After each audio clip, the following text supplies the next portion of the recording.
देखो देश बचे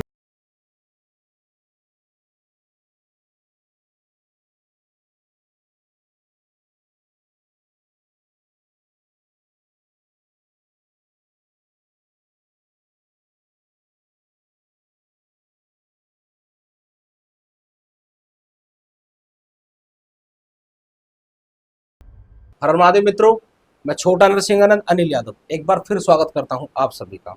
मित्रों, मेरे साथ हैं आज पद्म कीर्ति जी महाराज।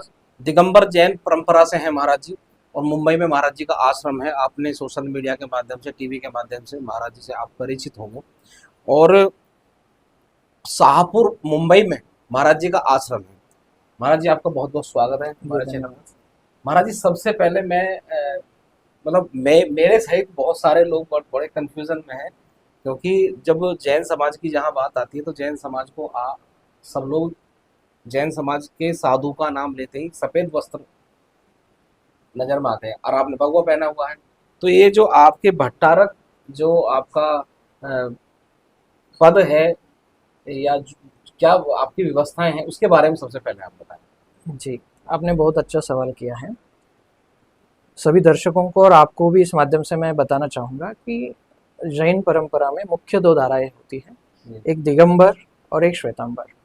जहाँ दिगंबर है वह नग्न अवस्था में, दिगंबर अवस्था में रहते हैं और अपनी त्याग तपस्या के लिए जाने जाते हैं। और श्वेतांबर सन्यासी जो है वह सफ़ेद वस्त्र धारण करते हैं, और ये जैन परंपरा की मुख्य दो धाराएं हैं। अब आपने पूछा भगवा वस्त्र, और आप ही नहीं, बहुत सारे लोगों को इस चीज़ का जवाब नहीं मिल पाता है, बट मैं आपको कहना चाहता हूँ हमारे यहाँ पे दिगंबर परंपरा में कुछ भट्टारक परंपराएं चली। मुगलों के काल में धर्म की सुरक्षा के लिए, धर्म के संरक्षण के लिए, हमारी संस्कृति को बचाने के लिए दिगंबर साधु एक मर्यादाओं में रहते हैं। उनकी चर्या बड़ी कठिन होती है, वह सब जगह पहुंच नहीं पाते हैं, जिसके लिए एक भट्टारक परंपरा की शुरुआत हुई, जो मठाधिपति बन करके धर्म की, समाज की, संस्कृति की रक्षा करने के लिए उनको अग्रसर होना पड़ा उस समय। और तब से ये परंपरा शुरू हुई है मठों की, और वहाँ पर हमें जो पीठाधीश बैठाए जाते हैं उन्हें भट्टारक कहा जाता है। ये परंपरा है, ये परंपरा। मतलब ये इस बड़ा वैसा सवाल आता है, क्योंकि ज्यादातर जो मैंने कहा वो बिल्कुल उसी पैटर्न पर लोग सोचते हैं। बिल्कुल महाराज जी, सबसे पहले क्योंकि आप धर्म रक्षक हो, आपको जो लोग देखते हैं धर्म रक्षक के रूप में देखते हैं। आप अभी जल्दी में ही कल शिव शक्तिधाम डासना में यति जी से मिलने पहुंचे, और जो गुरुजी से मिलने साधु पहुंचे, तो ये आपने आप में एक सिग्नल है कि महाराज जी धर्म रक्षक हैं, क्योंकि महाराज यति जी के पास कोई साधारण साधु जाता ही नहीं है। तो मेरा सबसे पहले आपसे जो क्वेश्चन है वो ये है, क्योंकि जैन समाज की एक प्रमुख धारा है अहिंसा। अहिंसा परमो धर्म। तो अहिंसा की डेफिनेशन आपकी नज़र में क्या है, क्या होनी चाहिए? पहली बात, जैनिज्म जो है इसका मूल सिद्धांत ही अहिंसा है। इसकी नींव, इसका बेस यह अहिंसा है। और इसमें दो तरह है, एक अहिंसा और एक अनेकांत। ये दो धाराएं इस जैन परंपरा की सिद्धांतिक धाराएं हैं, और सारा जैन धर्म का जो बेस है वो इन्हीं पे आधारित है। आपने बड़े अच्छा सवाल किया है कि अहिंसा, तो देखिए अहिंसा को हम कैसे देखते हैं। एक भगवान महावीर ने जो अहिंसा दी वो अहिंसा पूरी अलग थी, और बाद में जिन लोगों ने अहिंसा का मतलब निकाला वो अहिंसा अलग है। अहिंसा का अर्थ ये होता है कि हम हिंसा ना करें। अब हिंसा एक प्रकार की नहीं होती है, अनेक प्रकार। किसी को आप मानसिक हिंसा दे रहे होते हैं, किसी को आप शारीरिक हिंसा दे रहे होते हैं, किसी को हम वचनों से कुछ बोल करके ठेस पहुंचा हिंसा दे रहे होते हैं। मतलब हिंसा देने के अलग अलग तरीके हो सकते हैं। तो भगवान महावीर ने यही कहा कि आप सबसे पहले अहिंसक बनो। अहिंसक का अर्थ क्या होता है कि आप अपने जीवन शैली को ऐसे जियो जिससे हमें स्वयं पे जीने में एक गुरूर पैदा होना चाहिए, कि हमारी वजह से किसी भी व्यक्ति को या किसी भी जीव को, व्यक्ति तो छोड़िए, मतलब छोटे से छोटे जीव को भी हमारी वजह से तकलीफ ना हो, ऐसी हमारी जीवन संस्कृति होनी चाहिए। जी। अब लोगों ने अहिंसा का अर्थ यही समझ लिया कि मारपीट नहीं करना, ये नहीं करना, उतना ही अहिंसा नहीं है। अहिंसा बड़ा ही विशाल है, आप उसको हर तरीके से देख सकते हैं। लेकिन अहिंसा, कुछ लोग कहते हैं कि जब हम अहिंसक है और अहिंसा के जरिए हम लोग चुप बैठना है क्या, व्यवस्था यहाँ पे आती है। लेकिन बहुत सही सवाल है, अहिंसा का अर्थ कायरता नहीं होता है जी अहिंसा वह आभूषण है जो सिर्फ वीरों को शोभा देता है। जी क्योंकि हमारे राजा महाराजा थे, वो युद्ध भी करते थे, लड़ाइयां भी लड़ते थे, लेकिन कहीं ना कहीं अहिंसा का बीज उनमें भी मौजूद था।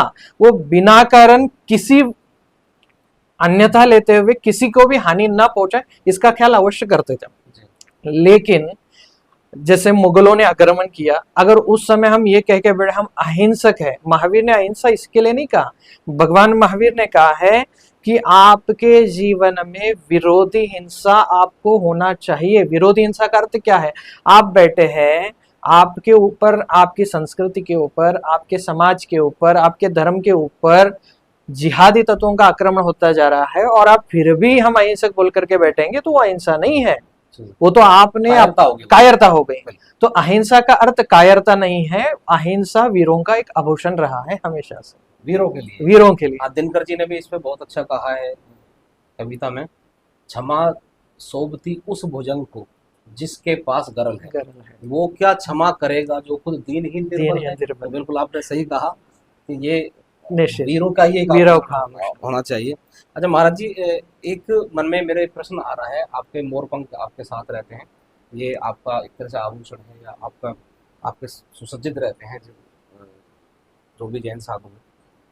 तो मेनका ने कहा था, मेनका गांधी ने, कि जी जैन समाज अहिंसा का पाठ पढ़ाते हैं, लेकिन इनकी वजह से 12,000 मोर 15 लाख मोर 15 लाख मोर सॉरी हर साल मारे जाते हैं। तो इस पर आप क्या कहना चाहोगे? देखो, ये बचकानी बातें हैं। शायद मुझे लगता है कि उनको उम्र के हिसाब से अभी सत्ता से भी वो उतरते जा रहे हैं, जहाँ कहीं देख रहे हैं उनको अभी तो कोई टिकट भी नहीं दे रहा है, तो बीजेपी ने वैसे ही उनको साइडलाइन कर रखा है। तो हो सकता है कि दिमाग पे उनको असर हुआ हो, उस चीज की वजह से बेकी बेकी बातें कर रहे हैं। मैं पहले बता दूं, ये जो मोर पंख की पीची है, ये हमारे दिगंबर साधु अहिंसा के लिए प्रयोग करते हैं। सबसे पहली बात, मैं उस विषय पर बाद में आऊंगा, पहले तो इसकी खासियत क्या होती है आप समझिए। ये सबसे स्मूथ होती है जी, हल्की होती है, और आप चींटी को भी, अगर एकदम सूक्ष्म जीव है, चींटी को थोड़ा सा भी धक्का लग जाए मर जाएगी, लेकिन ऐसे जीव को भी अगर पर ऐसे साइड में करते हैं तो ये इतना मुलायम होता है कि किसी का उसमें हत्या नहीं होती है। और हमारे जैन साधु जहाँ बैठना है, उठना है, अपनी चर्या करनी है, उस समय इससे परिमार्जन करते हैं, यानी सूक्ष्म जीव जो हमारे आंखों से भी जल्दी नहीं दिख पाते, उनको भी वहां से हटा के हम बैठे, ताकि हमारी वजह से, हम बैठने की वजह से वहां हिंसा ना हो।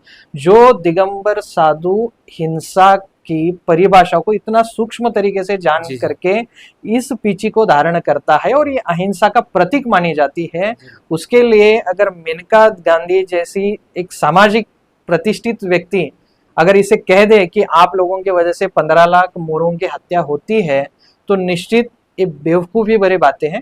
क्योंकि मेनका गांधी को दिगंबर साधु के हाथ की पीची दिख गई।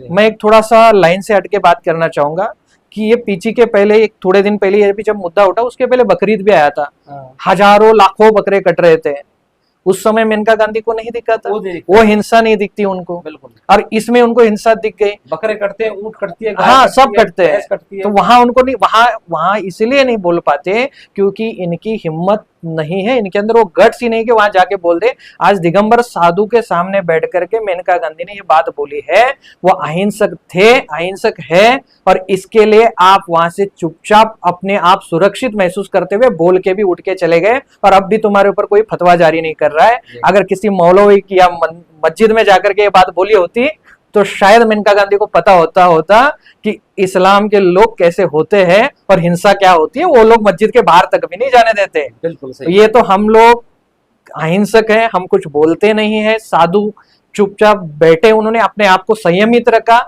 और इसके लिए इनकी हिम्मत बढ़ती जाती है। लेकिन मैं कहना चाहता हूं कि ये मोर पंख कोई हिंसा करके नहीं लाए जाते। जी। मेनका गांधी को इस बात का ज्ञान होना चाहिए। मोर को कार्तिक माह में एक प्रकार की खुजली प्रकार चालू होता है, उस समय वो स्वयं अपने पंख जो है छोड़ देता है, वो निकाल के खुद ही छोड़ देता है। तो हमारा धर्म उम्र पे छोड़ देता है। नहीं, उम्र हर उसका जब पंख पंख बड़े की होते हैं, उम्र होती पक है जाते ना। हैं, तो वो निकाल देता है खुद से, चोट से निकाल निकाल करके झड़ा देता है ऐसे अपने आप को जंगलों में। तो आप राजस्थान आदि एरिया में वो बहुत सारे लोग उसको एकत्रित करते हैं और उसको देते हैं, जी फिर वो हमारे तक पहुंचते हैं और उसकी पीछे हम बनाते हैं। और इसके पहले बहुत बार कांग्रेस के सरकार के समकाल में भी इस पर सवाल उठे थे, तब भी पूरे देश से आंदोलन करके सरकार को ये बताने में हम सफल रहे कि ये कोई हिंसा नहीं है, ये राष्ट्रीय पक्षी होने के बावजूद जितना जैन समाज अहिंसा का सम्मान करता है, राष्ट्र का सम्मान करता है, प्राणियों का, पक्षियों का, जीवों का सम्मान करता है, शायद मुझे लगता है कि मेनका गांधी को एक बार जैनिज्म पुनः पढ़ना चाहिए। अन्यथा ऐसी बेवकूफी भरी बातें, कहीं ना कहीं देखो आज उनको सत्ता से तो दखल कर दिया है, लेकिन सामाजिक तौर पर आज उनकी जो रिस्पेक्ट बची है, अगर ऐसी बचकानी बातें करेंगे तो कल इनकी इज्जत मिट्टी में मिल जाएगी। इनको ऐसी बातें नहीं करनी चाहिए। हाँ, एक आध बार इस्लाम जिहादी पे बोल दें। हाँ, तो मैं कहता हूँ बोले उस पे, ये जो ईद पे गलियों में खून बहते हैं, हाँ, इतना पानी बहा रहे हैं, उसके लिए नहीं बात करेंगे, उसके लिए कोई बात नहीं करती है। बात करेंगे पर्यावरण पे, जीवों पे नहीं, बट वो उनको दिखता नहीं ना, और उनकी हिम्मत नहीं, सबसे बड़ा दिख सब रहा है। बट वो है ना कि जो समाज दबता है, जो समाज सरल है, जो समाज सात्विक है, उन्हें दबाने में इन्हें आनंद आता है और कुछ नहीं है। अच्छा महाराज जी, अभी मुंबई में, क्योंकि आपका जो आश्रम है वो मुंबई में है, और मुंबई में अभी मराठा हिंदू जो एक जंग चल रही है, मतलब जैनों से लड़ाने की जो एक कोशिश, लड़ाई चल रही है, इस पर आप क्या कहोगे? देखो ऐसा है, मैं पहले भी कह चुका हूँ बहुत बार कि हम सब एक भारतीय है। पहली बात तो हमें इस बात पर गर्व होना चाहिए। देखो, देश बचेगा तो धर्म बचेगा। जी, हम कहेंगे हम जैन हैं, आप कहेंगे आप हिंदू है, कोई कहेगा हम सिख है, वो सब ठीक है। आपकी पूजा पद्धतियां अलग हो सकती है, आपके चर्याएं अलग हो सकती है, आपकी साधना पद्धतियां अलग हो सकती है, लेकिन सबसे पहले हमें ये समझना होगा कि हम सब भारतीय हैं। आज आप जैन की बात करें, मराठा जैन लड़ाने की बात करें, ये पॉलिटिकल मुद्दे हैं, और कोई ना कोई एक पागल उठ जाता है और कोई एक बात कर लेता है, फिर उसे कोई एक पार्टी होती है सपोर्ट कर देती है, जिसका कोई वजूद ही नहीं हो, ऐसे लोग सपोर्ट कर देते हैं, समर्थन कर देते हैं, उसको और शेयर मिल जाता है, उसको मीडिया बोले पब्लिसिटी मिल जाती है। ये सारे तौर तरीके इन्हीं के लिए अपनाए जा रहे हैं कि आपको शॉर्टकट पब्लिसिटी करना है तो जैन समाज के बारे में बोलो, हिंदू समाज के बारे में बोल दो, क्योंकि ये कुछ करने वाले नहीं है। लेकिन इनमें किसी भी, कोई भी पॉलिटिकल पार्टी और जिन्होंने ये बोला है, उनमें किसी में भी हिम्मत नहीं है कि जा करके मौलवियों के बारे में, मस्जिदों के बारे में ये बात करे। इनके अंदर इतने गट्स नहीं है। ये सिर्फ उन्हीं को दबाएंगे जो सरल है।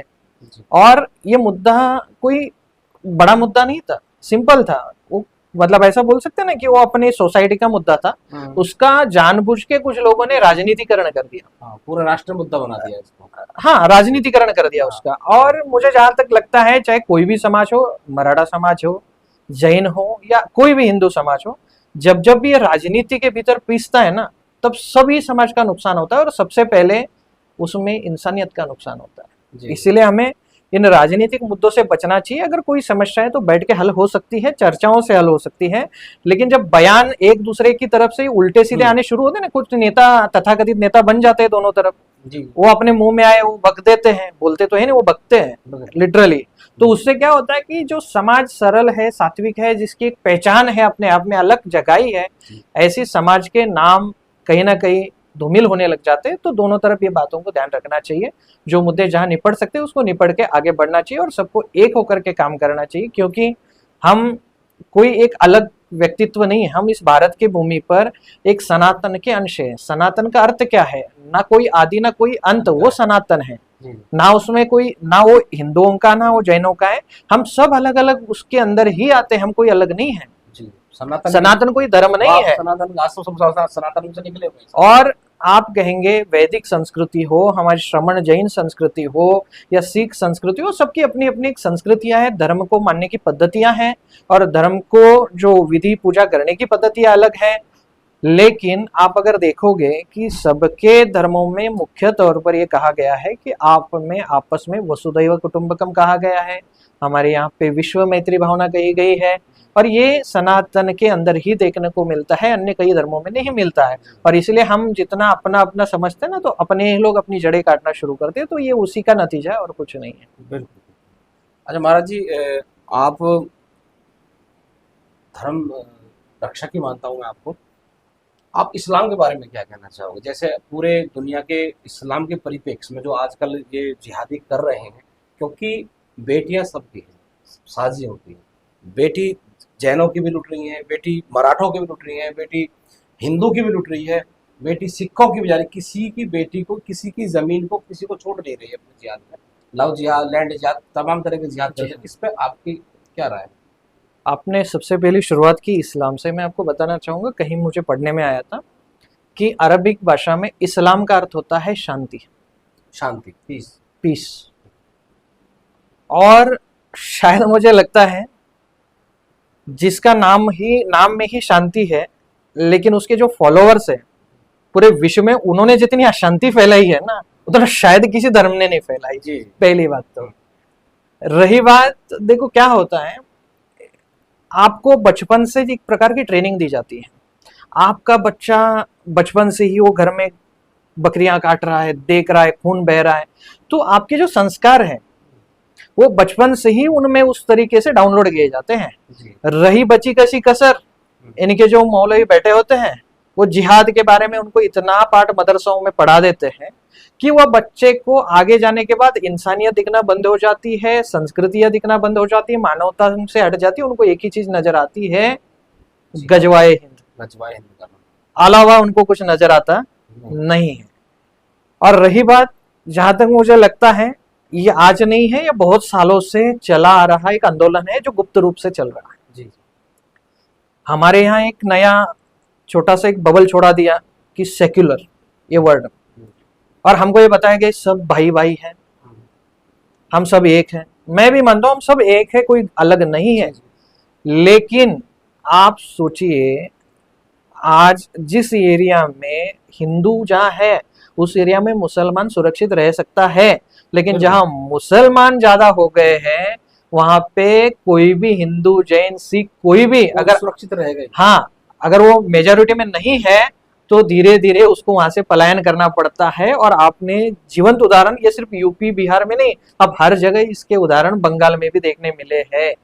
पूरे भारत में ये चीज हम देख रहे हैं। बिल्कुल। तो इसकी अब शुरुआत अभी की नहीं है, बहुत पहले से है। इसके सिर्फ क्या होता है, मॉडिफिकेशन होता जाता है, और इन समय के अनुसार जैसे सरकारें बदली वैसे इनका सिस्टम चेंज हो जाएगा, ये अलग तरीके से काम करना शुरू करेंगे। अब रही बात, हमारे बच्चों को हमने ये कभी सिखाया नहीं। हम क्या ट्रेनिंग देते हैं अपने बच्चों को कि आप पढ़ो लिखो पैसा कमाओ और बाकी सब हमारे भाई बंधु है, सब हम यही सिखाते हैं। लेकिन उनके अंदर ये नहीं सिखाते, उनको अंदर पैदा करिए और पैसा कमाइए। उनके अंदर सिखाया जाता है कि तुम्हारे अलावा बाकी सब काफिर है, अगर जरूरत पड़े तो सबको मारो, तो अल्लाह ने यही मांगा है आपसे। बिल्कुल। और ये सिखाया जाता है इनको।